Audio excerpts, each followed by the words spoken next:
Hello! Good evening po, mga ka-senior, mga dudong, mga inday. Na-miss nyo ba ako? Well. Andito na naman po ang inyong lingkod, si Granny Petty. So, ngayon po, meron po tayong medyo maliliit na balita. Meron ako kasi na namang nabalitaan. Meron na naman akong napakinggan o napanood na balita regarding dun sa ating BP Inday Sara. And then, meron pa rin tayong mga iba-ibang maliliit na balita. Gusto ko lang batiin pala ang ating presidente. Siya ay birthday niya ngayon. Kaya lang wala siya dito.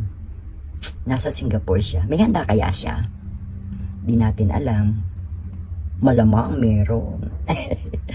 So, happy birthday PBBM. Wish ko lang sana maayos mo ang problema ng ating bayan. Maging successful ka sa ating mga kinakaharap na problema. Di po ba? So, yun lang. At nais ko rin po palang batiin ang aking mga viewers, ang aking mga regular na nanonood, nagla-like ng aking mga video. Siyempre, nung una nabanggit ko na yung iba. So, ngayon, meron akong babanggit. Yung mga hindi ko nabanggit last time. Di ba? Unang-una na si Emerlita de los Santos. O, di ba? Hi, King! And then, sino pa ba? Diyos ko, nakalimutan ko na naman ang mga bagay-bagay. Ganun yata talaga pag senior na, di ba? Madaling makalimot. But anyway, shout out sa mga viewers ko.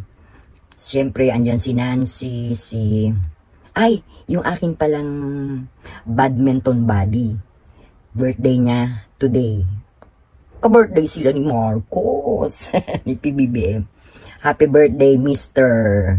Amado Balasbas.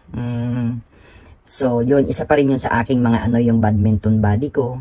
And then, nakalimutan ko na yung iba kung sino. Diyos ko, magagalit sa akin yun. But anyway, tuloy na po tayo ngayon. Yung tungkol dun sa aking isi-share sa inyo na balita. O, diba? I-share ko sa inyo ang balita na aking narinig. Actually, nung kahapon pa to or nung isang araw pa, kaya lang medyo busy ang lola nyo. Kaya ngayon ko na lang naisipan na umere. So, ngayon, regarding dito sa ating BP, diba? Ang BP natin ay walang iba kundi si Inday Sara Duterte, ang aking idol, diba? Aking favorite yan. From Duterte to Sara Duterte. Pasensya na po kayo, kanya-kanya tayo ng opinion.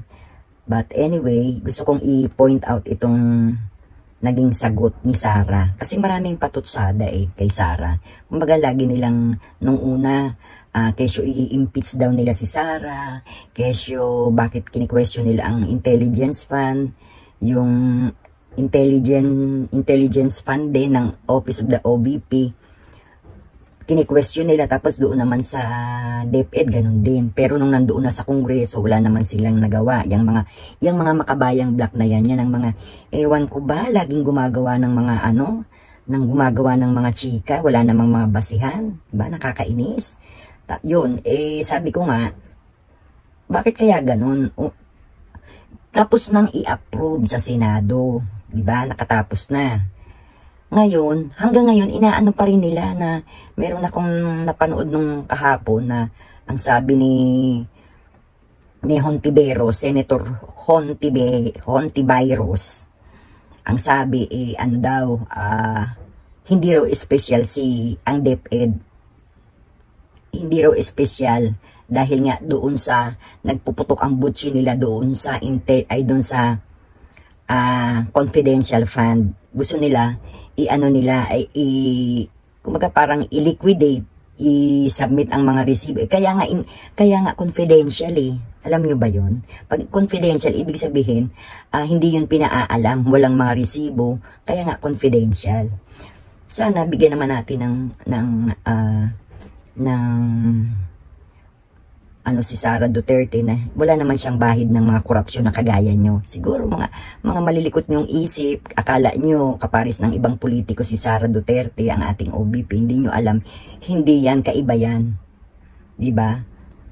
Kaya yun, nakakapagtaka kasi naipasa na sa Senado, sa Kongreso. Pero still, hindi pa rin sila marami pa rin silang comment, yung mga Makabayan Black. Tapos itong si Hontiveros, yun nga, nagsabi na hindi raw special ang ang BP Sara, loko, no? Nakakainis, nakapag-iinit ng ulo. So yun, nakakainis talaga. Ngayon, pati itong si Franz Castro, yan, isa pa rin niyang umiepal. Diba? Hindi na siya nahiya, napahiya nga siya dun sa sa Kongreso, sa meeting, ay tungkol sa budget ng ombudsman na siya na bakit daw ang confidential fund, dapat daw merong mga liquidation, may mga resibo. Wala naman pala sa batas yun. Meron bang nakalagay sa batas na ganon-ganon? Wala naman na. Ay nako, nakakahiya lang, no? Puro epal. Di ko nga alam sa kanila kung bakit wala naman silang kumbaga hindi naman sila ganun ka-powerful. Kung bakit nila kini-question yung mga bagay na yon. Hindi na lang nila samantalang dun nga sa matataas na ng Senado, pumasa na. Sa Kongreso, mabilis lang.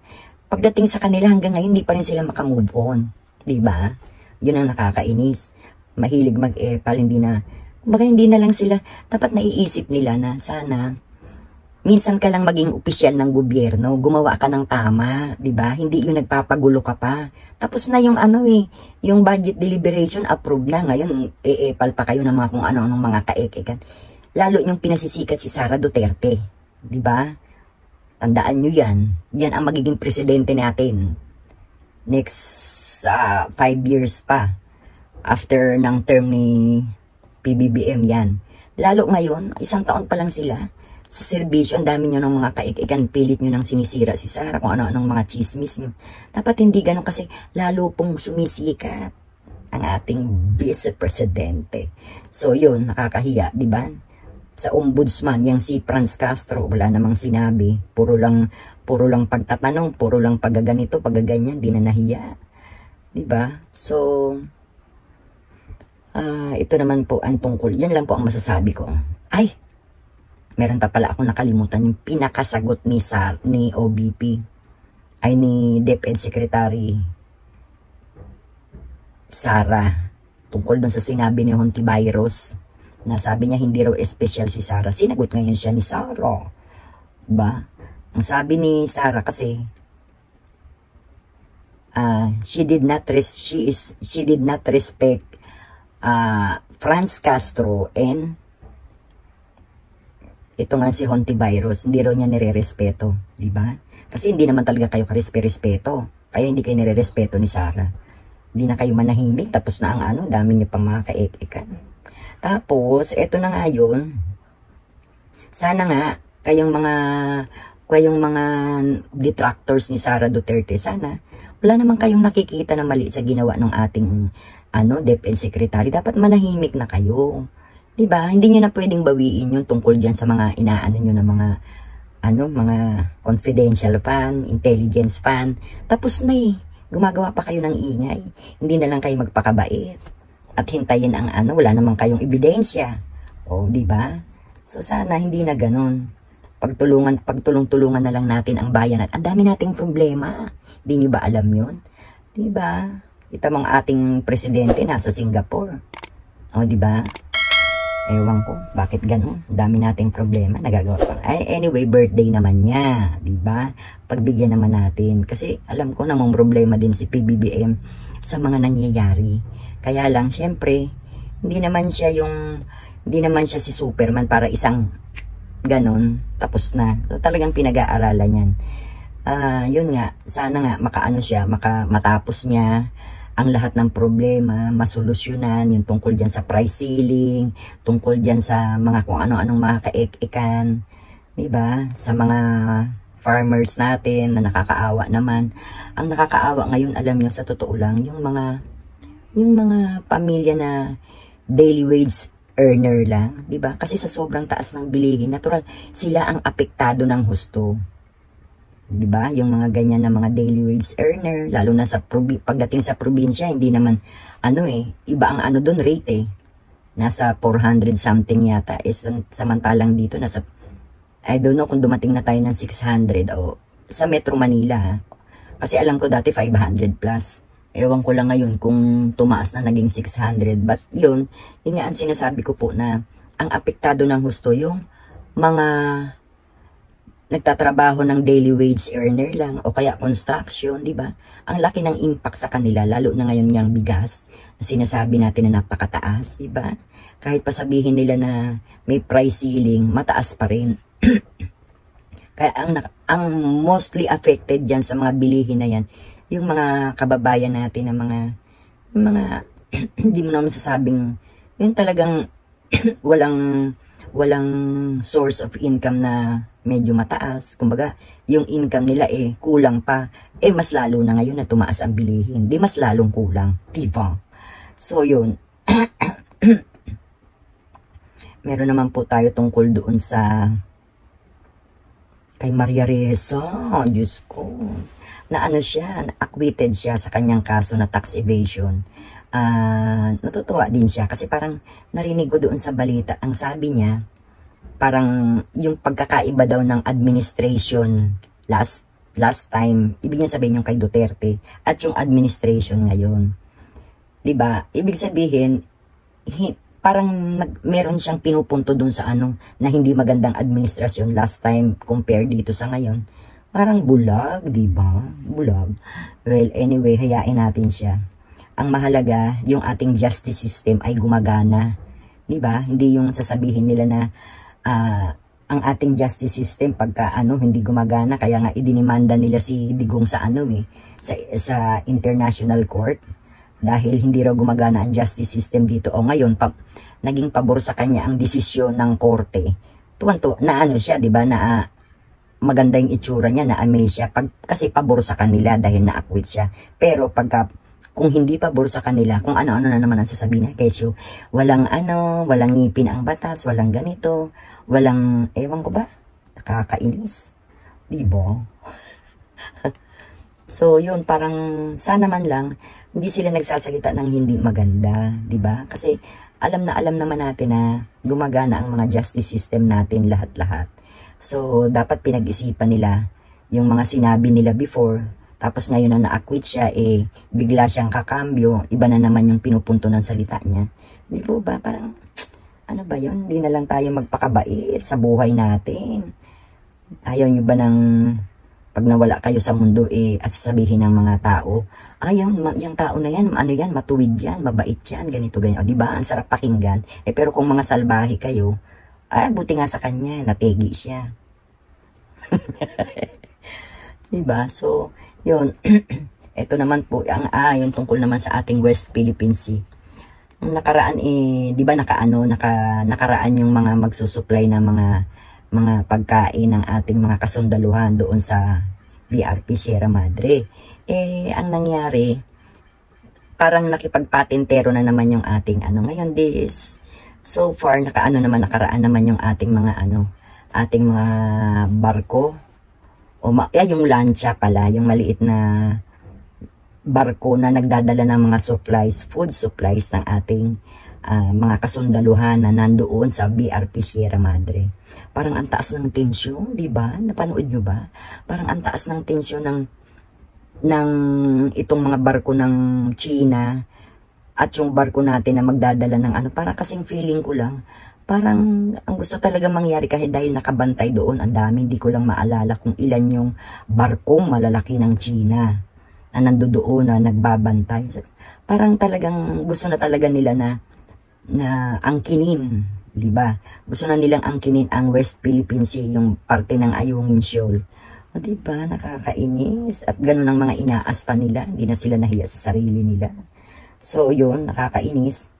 Kaya nagtatanong ang ating senador na si Robin Padilla, di ba?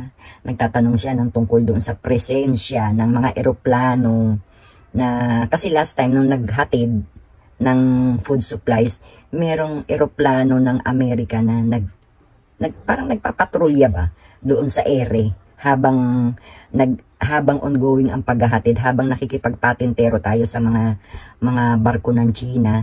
Ang eroplano ng Amerika kumbaga parang umiikot-ikot, nagbabantay, nagmamasid kung ano man yung mangyayari. Sa bagay, maganda rin naman yun. At least, meron tayong suporta na nakikita kung ano man ang mangyari, di ba? Kasi sa ngayon nga, nakikita na natin na andoon, parang very supportive ang US sa atin. Kasi ano naman ang gagawin nila sa ere, di ba? Yung time na yun na naghahatid ng supply. So, maganda rin nga po yun. Pero itong si Senator Robin nagtanong sa mga ng Coast Guard na hindi po ba tayo po pwedeng hindi ba natin kayang pumwesto doon na tayo lang? Bakit ang ng Amerikano nandoon? Kumbaga parang kini-question niya na hindi ba natin kaya kung ano man ang mangyari. Sabi naman ng Coast Guard, kaya naman, bakit hindi? Pero sana naisip din naman nila sana na na noong mga panahon ni Duterte, ni former Rodrigo Duterte, noon maganda ang relasyon natin between China at tayo.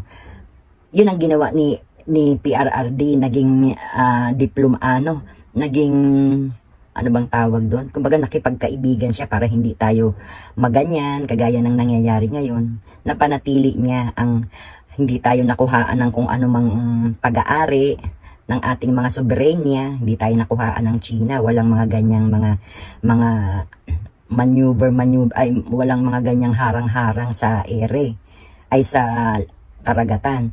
So yun, nagtatanong yung ang sabi naman ni Robin Padilla, yun nga, kaya naman daw, sabi ng Coast Guard. So, okay naman sana, kasi sa totoo lang, wala naman talaga tayo. Hindi natin kaya ang China kung halimbawang magkakagulo. Parang nakakapag-isip nga, nakaka-nervyos kung halimbawang talagang anuhin yun ng talagang totohanin ng China kasi nag-iinit na raw ang China. Ano ba? Nag-iinit na raw ang China. So, sabi ko nga tayo ang apektado dyan, tayo ang kawawa, di po ba? Kasi unang-una, syempre maliit tayong bansa, ang China napakalaki, di ba? Syempre, pero marami naman sa ating, sana nga, yung mga kagaya ng Australia, di ba? Last time nagpunta rito ang Prime Minister ng Australia, di ba? Nangako ng suporta. So yun, ang tungkol naman dito, so yun lang po ang maiaano ko. Meron na akong last. Kasi, nabalitaan ko, parang nagkaroon daw ng pagpupulong itong si PRRD at saka si GMA, Gloria Macapagal Arroyo, former president. Nag-meeting. Bakit? Parang meron ba silang Ang nabalita nung una, parang kung ano-ano mga espekulasyon ng mga kritiko na bakit ganito, meron bang niluluto, meron bang ganito, ganyan. Pero, after a while, lumabas din ang totoo na parang gusto yata ni GMA na nire-request si former President Rodrigo Roa Duterte na maging active uli sa office. I mean, parang ini-encourage siguro na tumakbo uli, magkandidato kahit na hindi naman sa presidente kasi tapos na siya doon, di ba? Siguro ang gusto sabihin ni GMA baka pwede sa senatorial, Senate, sa Senado or congressman, I don't know. Basta parang ganon ang nangyari. Ganon yata ang tema ng usapan nila na gusto yata maging tumakbo uli si PRRD. Alam niyo naman si PRRD ngayon, nakatungkod na ang lolo niyo. Pero sa totoo lang gusto ko si PRRD. Kasi lalo na ngayon sa dami ng unang-una na yung mga gulo, yung mga road raids. 'Di ba? Yung mga ng mga kapulisan, yung mga ganyang mga kurakot. Kay PRRD, hindi pa pwede, di ba? Talaga, doon ako saludo sa kanya. Sa akin lang to, Iba naman siyempre yung sa inyo. Yun, I mean, ramdam ko ang kaibahan. Ramdam ko yung kaibahan ng kapanahonan ni PRRD at saka sa ngayon, di ba? Ngayon talamak ang corruption, grabe. Tapos ang mga ngayon, basta marami, ang hirap ipaliwanag yung mga naririnig ko kasi alam mo na baka mamaya bigla tayong yun, kaya tsaka na yun, di ba? So yun lang mga ka-senior, mga dudong, mga inday, di ba? Yun lang ang ating mai-update sa inyo, mai-share ng mga balita. So sana po lagi kayong nasa maayos na kondisyon. At mag-exercise mga ka-senior, ha? Ako nga nag-exercise din eh. So, kasi medyo nalesen na ang ulan ngayon. So, nag-exercise ako. Po ba? Sana kayo rin, kung kaya pa. Or kahit sa bahay lang, pwede naman. So, yun lang po mga ka-senior, mga dudong, mga inday. See you next time. Okay? Bye!